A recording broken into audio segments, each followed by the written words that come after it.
Live भगवान प्रस्तुत करते हैं तीर्थम, एक ऑडियो तीर्थ यात्रा।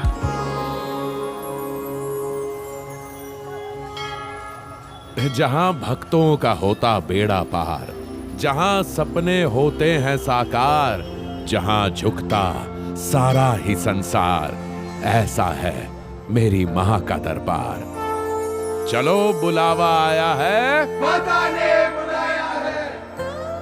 आप सुन रहे हैं लाइव भगवान की प्रस्तुति तीर्थम, एक ऑडियो तीर्थ यात्रा। और इस एपिसोड का तीर्थ स्थल भारत के जम्मू में स्थित माता वैष्णो देवी का दरबार है। माता के दर्शन की अभिलाषा लिए पूरी दुनिया से लाखों श्रद्धालु जिस भवन की यात्रा पर आते हैं, आज हमें भी माता वैष्णो देवी के उसी पवित्र धाम की यात्रा करने का सौभाग्य मिला है।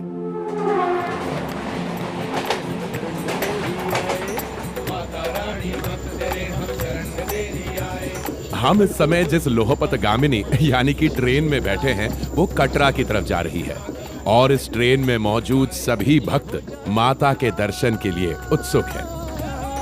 हो जाए वो पाँच से आशीष तेरा मिल जाए, पूरी हो रोज यहाँ से खाली कोई न जाए। करो कृपा है विंध्यवासिनी शत्रुनाशिनी दुर्गे माँ, गंगा बहती चरण में तेरे हमको लगती प्यारी माँ। अति सुंदर ये छवि है तेरी आभा लगती न्यारी माँ, गंगा बहती चरण में तेरे हमको लगती प्यारी माँ। वैसे आपको तो पता होगा ही, जम्मू और कश्मीर के कटरा में त्रिकुट पर्वत के शिखर पर स्थित माता वैष्णो देवी का ये मंदिर 108 शक्तिपीठों में से एक है। वैसे दोस्तों, क्या आपकी इच्छा होती है कि घर बैठे बैठे अपने इष्ट के लाइव दर्शन हो जाएं? तो समझिए भगवान ने आपकी सुन ली। जी हाँ, लाइव भगवान ने। अब कीजिए अपने इष्ट के लाइव दर्शन लाइव भगवान की वेबसाइट पर जाकर। चलिए दोस्तों, आखिरकार हम कटरा पहुंच ही गए। आप देख सकते हैं यहाँ पर सारे भक्त कितने उत्साहित हैं। माता के दर्शन के लिए साधुओं से लेकर बच्चे, बूढ़े, औरतें सभी आते हैं और एक लंबी यात्रा पर निकल जाते हैं। क्या आपको पता है कि माता का ये मंदिर 5200 फीट की ऊंचाई पर स्थित है। कटरा से मंदिर तक पहुंचने के लिए हमें 12 किलोमीटर से ज्यादा की चढ़ाई चढ़नी होती है। और इस मंदिर की सबसे खास बात है यहाँ की प्रतिमा। जी हाँ, माता की प्रतिमा ये बाकी मंदिरों की तरह नहीं है, बल्कि पिंडियों के रूप में माता यहाँ विराजमान है। पिंडी रूप यानी कि स्वयं पर्वत में से प्रकट हुआ अवतार, जो देखने में पत्थर का तना या उभरा हुआ हिस्सा होता है। तो चलिए सबसे पहले निहारिका भवन के लिए ऑटो ले लेते हैं। अरे हाँ, आपको तो बताना भूल ही गया, माता वैष्णो देवी श्राइन बोर्ड की तरफ से जम्मू, कटरा, अर्धकुमारी और माता के भवन के पास रहने के लिए काफी अफोर्डेबल आवास अवेलेबल है। इन सभी धर्मशालाओं की बुकिंग पहले से ऑनलाइन करके आए तो बढ़िया। अरे भैया जरा रुकना। चलिए होटल तक छोड़ देता हूँ आपको। आइए आइए। हाँ ठीक है, चलिए सीधे निहारिका भवन लेकर चलना। भैया पहली बार ही बुलावा आया है माता का, या इससे पहले भी आए हैं कभी? भैया पहली बार आए हैं। सुना आपने ऑटो वाले भैया ने क्या कहा? माता रानी की यात्रा बुलावे के साथ ही शुरू होती है। माता रानी के भक्तों का यह विश्वास और एक्सपीरियंस है कि माता अपने बच्चों को बुलावा भेजती है, और जब बुलावा आता है ना, तो बच्चे कहीं भी हो, उन्हें माता के दर्शन के लिए आना ही होता है। अब आपको और मुझे ही देख लीजिए, अगर माता का बुलावा नहीं आया होता तो आप इस ऑडियो पॉडकास्ट के जरिए मेरे साथ इस यात्रा पर थोड़ी होते।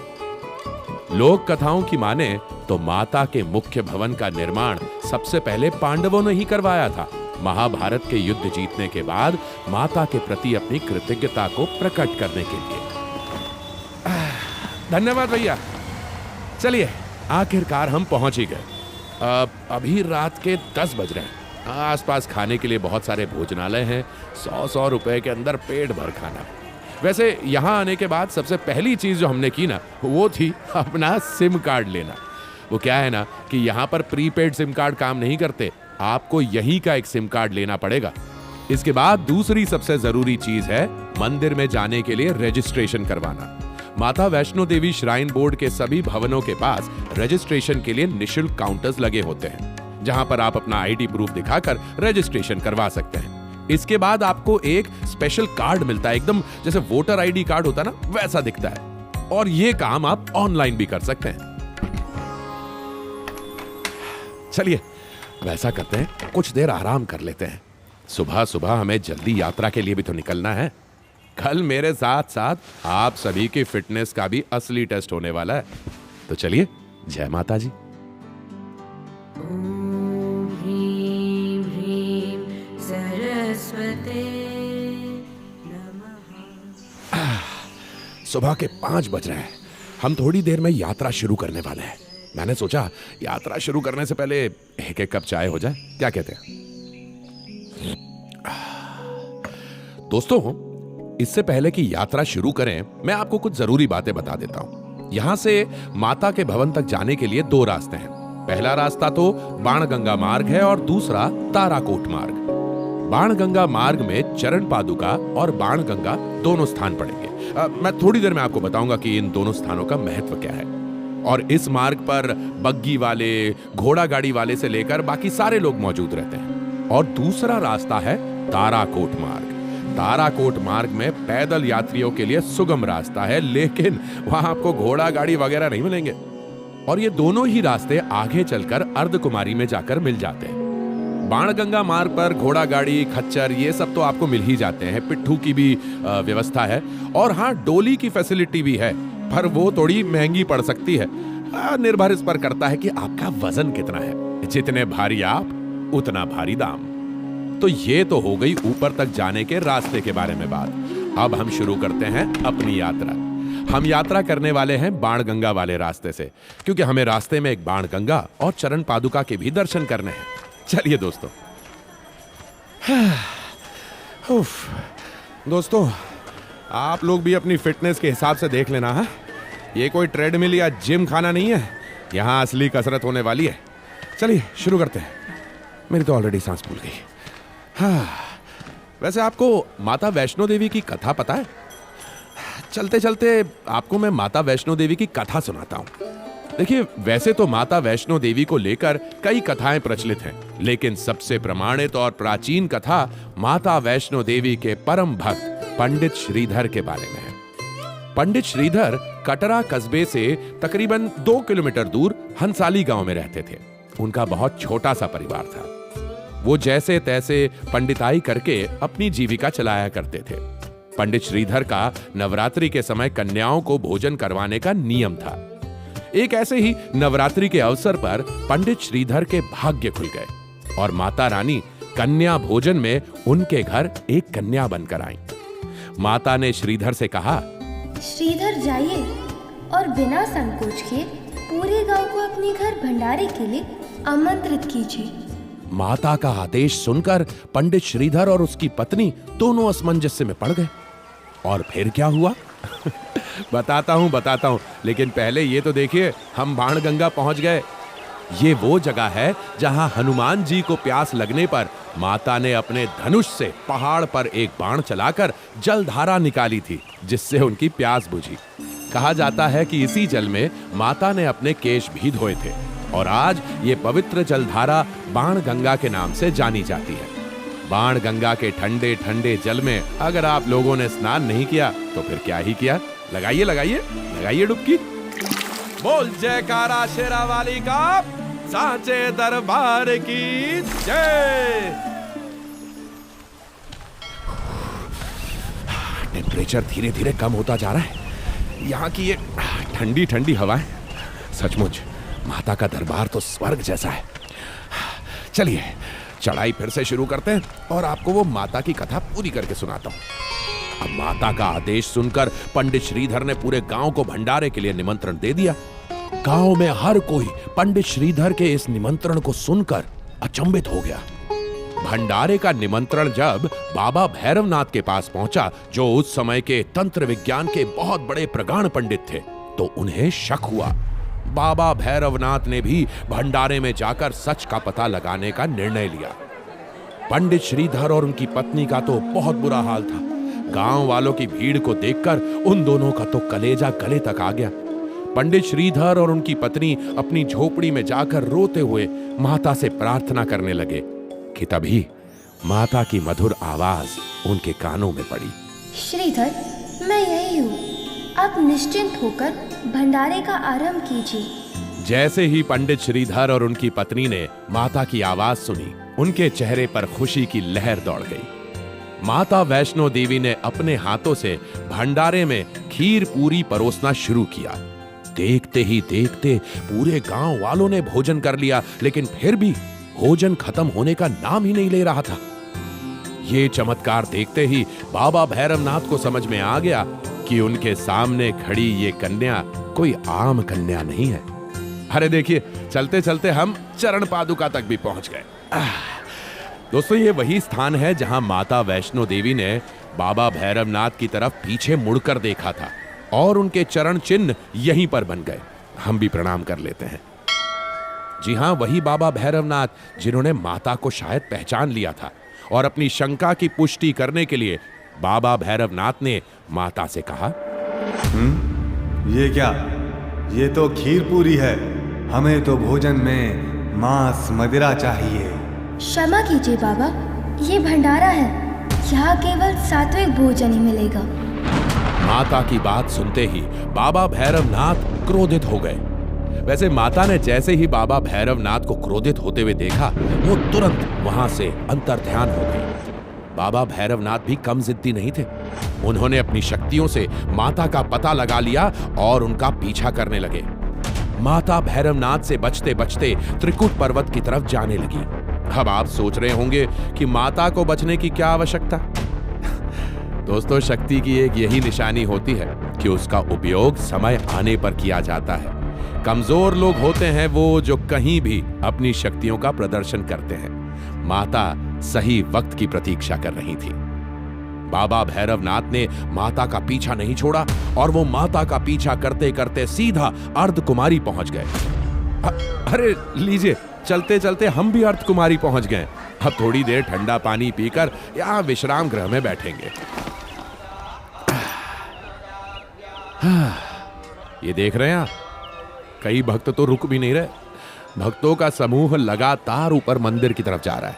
हमें भी अगर 11 बजे से पहले पहुंचना है तो अभी चलना शुरू करना होगा। बहुत कर लिया आराम। चलिए चलिए चलिए चलिए ऊपर की चढ़ाई शुरू करते हैं। दोस्तों, ये जो सीढ़ियां दिख रही हैं आपको, आप इसका भी उपयोग कर सकते हैं, लेकिन संभल के, क्योंकि इन सीढ़ियों का उपयोग करने के लिए स्टैमिना मजबूत होना चाहिए। वैसे ही मजबूत इरादों के साथ बाबा भैरवनाथ भी माता जी का पीछा करते करते आगे अर्धकुमारी तक आ गए थे। माता अच्छी तरह जानती थी कि अभी भैरवनाथ की मृत्यु का समय नहीं आया है, इसलिए माता सीधे गुफा के अंदर चली गईं और कहा जाता है कि 9 महीने तक उन्होंने वहां तपस्या की। गर्भ गुफा के दर्शन करने से इंसान जीवन और मरण के चक्रव्यूह से छूट जाता है, ऐसी मान्यता है। जब माता गर्भ गुफा के अंदर चली गईं तो गुस्से में बाबा भैरवनाथ भी गुफा का दरवाजा तोड़ने की कोशिश करने लगे। और जब उन्होंने गुफा का दरवाजा तोड़ने की कोशिश की तो वहां पर साक्षात बजरंगबली हनुमान प्रकट हो गए।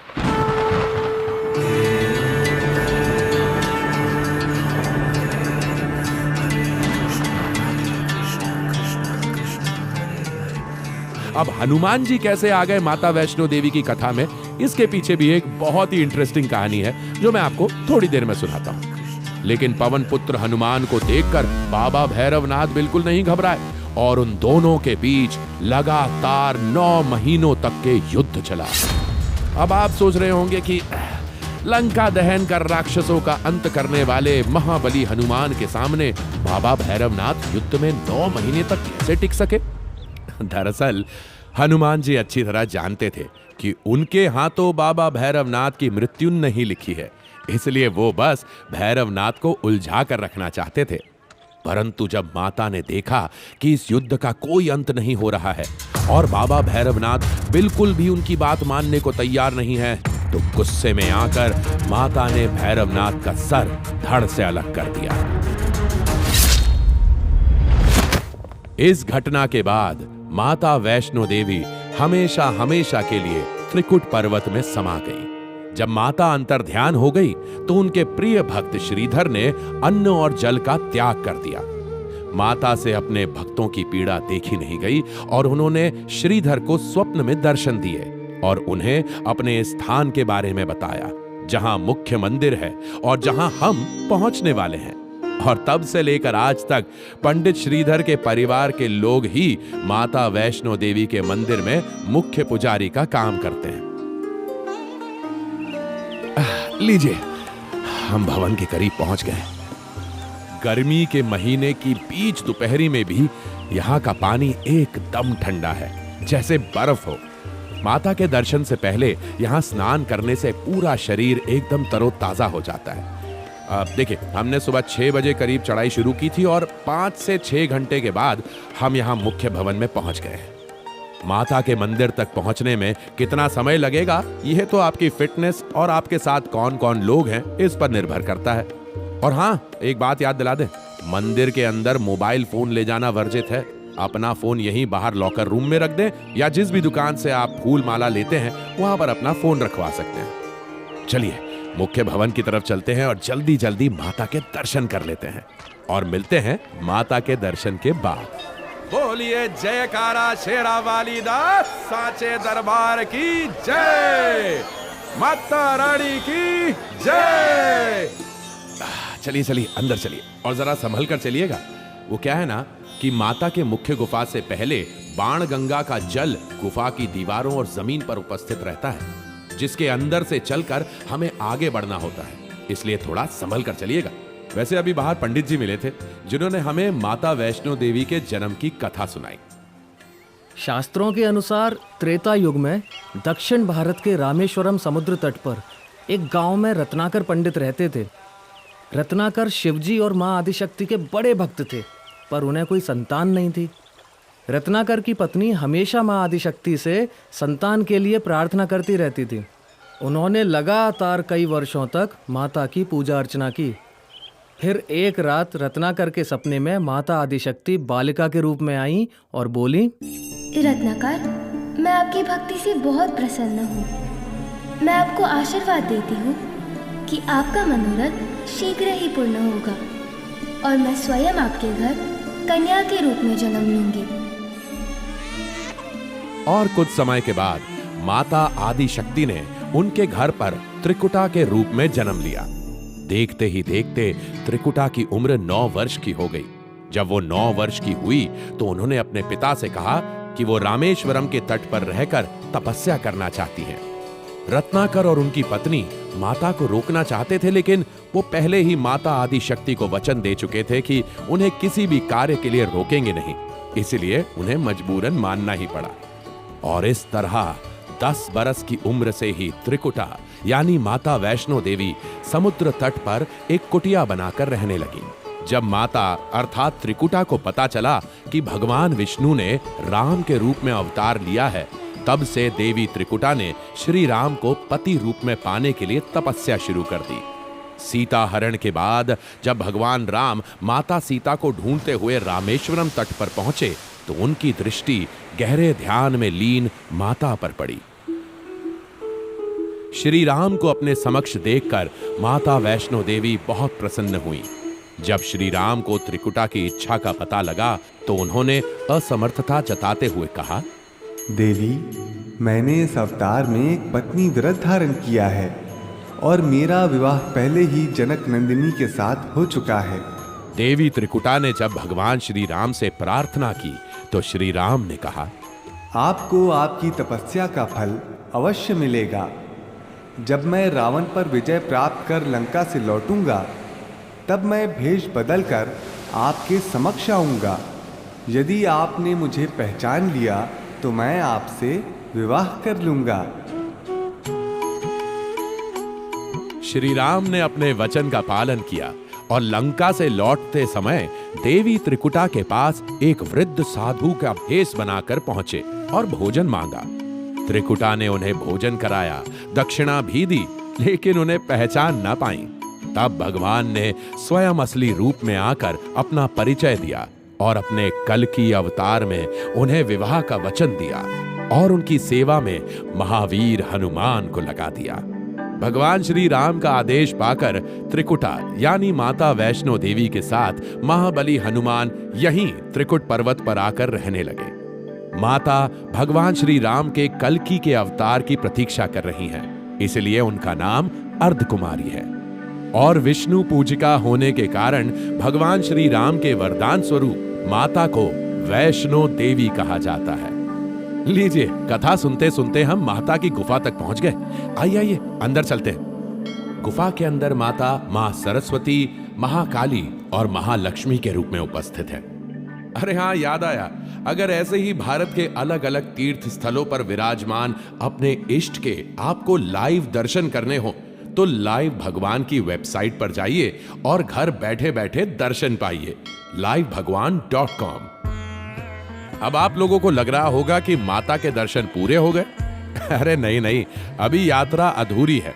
जब तक बाबा भैरवनाथ के दर्शन नहीं हो जाते, माता के दर्शन अधूरे माने जाते हैं। क्योंकि दोस्तों, जब माता ने बाबा भैरवनाथ का वध किया तो वो अच्छी तरह जानती थी कि बाबा भैरवनाथ ने उनका पीछा सिर्फ इसलिए किया है क्योंकि उन्हें मुक्ति चाहिए थी। और माता तो करुणा की मूर्ति हैं। उन्होंने बाबा भैरवनाथ की मंशा समझते हुए उन्हें वरदान दिया कि उनके दर्शन बाबा भैरवनाथ के दर्शनों के बिना अधूरे माने जाएंगे। वो देखिए, यहाँ पर भैरव मंदिर तक जाने के लिए एक रोपवे की सुविधा भी उपलब्ध है।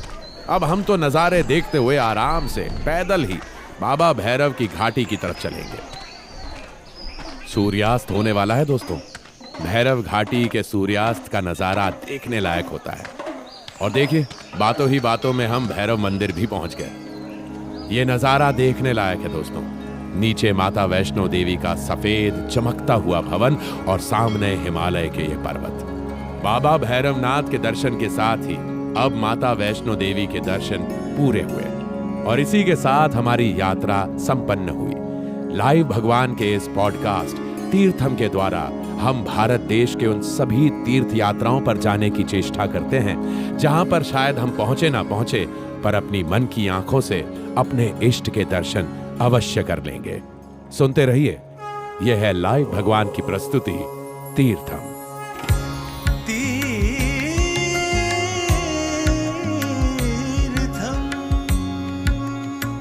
लाइव भगवान प्रस्तुत करते हैं तीर्थम, एक ऑडियो तीर्थ यात्रा।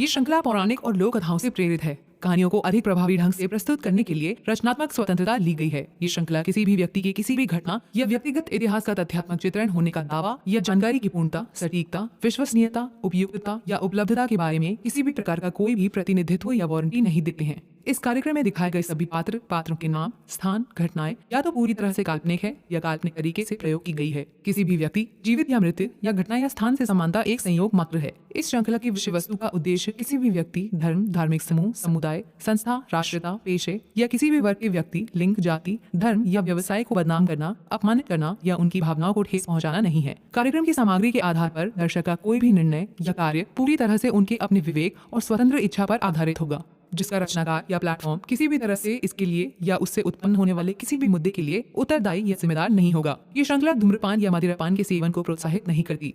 दर्शकों को सलाह दी जाती है कि वो उचित विवेक का प्रयोग करें।